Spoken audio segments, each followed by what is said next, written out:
মসজিদের ইমামতি নিয়ে আমি শুনতে চাই। আপনি বললেন যে জামাত আসবে, জামাতের রাজনীতি তো মসজিদে, কিন্তু জামাত আসলে এই মানুষ তো জামাত ইসলামের রাজনীতিকে সকল মুসলমান তো তারা তো আপনি জানেন যে তাদের অনেক সমালোচনা আছে। মওদুদের ইসলাম এবং মদিনার ইসলাম নিয়েও এখানে আলোচনা আছে। তাদের ইমামতি যে সবাই পছন্দ করবে সেটা তো ভাবার কোনো কারণ নেই। তাহলে মসজিদ থেকে রাজনীতিটাকে বের করার জন্য বা মসজিদকে রক্ষা করার জন্য আপনারা সবাই এক হয়ে কেন কথা বলছেন না?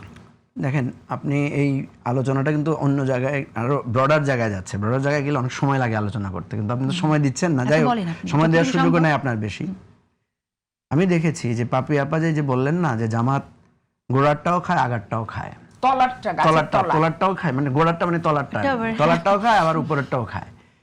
এই কথা দিয়ে উনি কি বুঝাতে চাচ্ছেন? আসলে উনি জামাতকে অনেক স্মার্ট বুঝাতে চাচ্ছেন। জামাত এত চালাক, এত শক্তিশালী যে সে, যাই হোক, এটা তার একটা কোয়ালিটি মেনটেন বোঝানো চাচ্ছে। আমাদের দেশে আমার ধারণা যে জামাতকে সবসময় এক ধরনের ফেলে ফুঁফে অনেক বড় করে দেখা হয়েছে।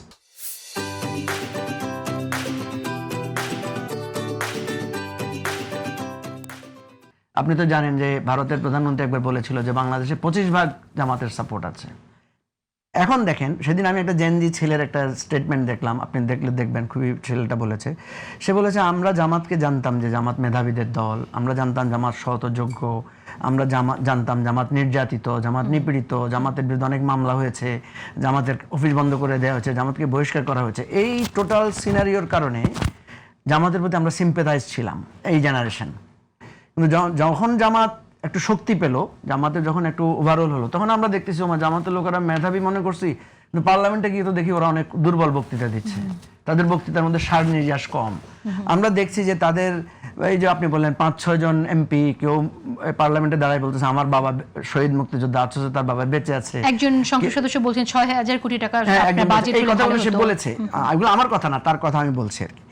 তাহলে দেখেন, এই যে জামাতকে আপনারা সারা জীবন, বা আপনারা বলতে আমি আপনাদের কাউকে বলছি না, আমি অন্যদের বলছি যারা জামাতকে সবসময় চাপিয়ে রাখতে চায়, জামাতকে পিছনে রাখতে চায়, আমি তো দেখছি জামাতকে আগায় দিলে না সুবিধা, পিছায় রাখলে তার প্রতি সিম্পেথি বাড়ে, চাপায় রাখলে তার প্রতি মানুষের জামাতকে আগায় দিলে আপনার সুবিধা কিনা সেটা না। আমি বলছি যে জামাতকে যখন আপনি মানে সমানে সমানে রাজনীতি করতে দিবেন, যুক্তিতর্কে আলোচনায় অংশগ্রহণ করাবেন, এটাই তো নিয়ম। আসলে আপনি যখন ওই যে বলছেন না, যেমন এই যে আমি কিন্তু বলেছি যে উদাহরণ হিসেবে একটা মসজিদ আর ক্লাবের মধ্যে পার্থক্যটা কি?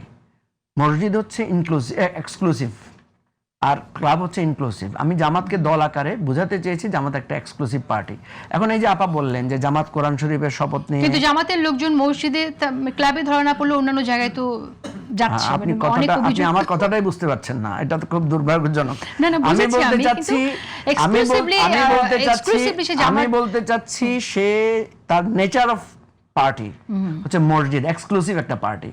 এক্সক্লুসিভ পার্টি যখন একটা অন্যায় করে, একটা অন্যায় যখন করে, এই অন্যায়টা স্বাভাবিকভাবে, যেমন মসজিদে যদি কোনো অন্যায় হয় আপনি মানতে পারবেন? আপনি তো মানতে পারবেন, আপনি সিরিয়াসলি হয়ে যাবেন, অ্যানয়েড হয়ে যাবে। তো এটাই একটা কারণ জামাতের প্রতি বেশি ক্ষুব্ধ হওয়ার, যে জামাত কেন অন্যায় করবে, বিএনপি করুক, আওয়ামী লীগ করুক, অন্যরা করুক, এই ধরনের একটা কথা ধারণা।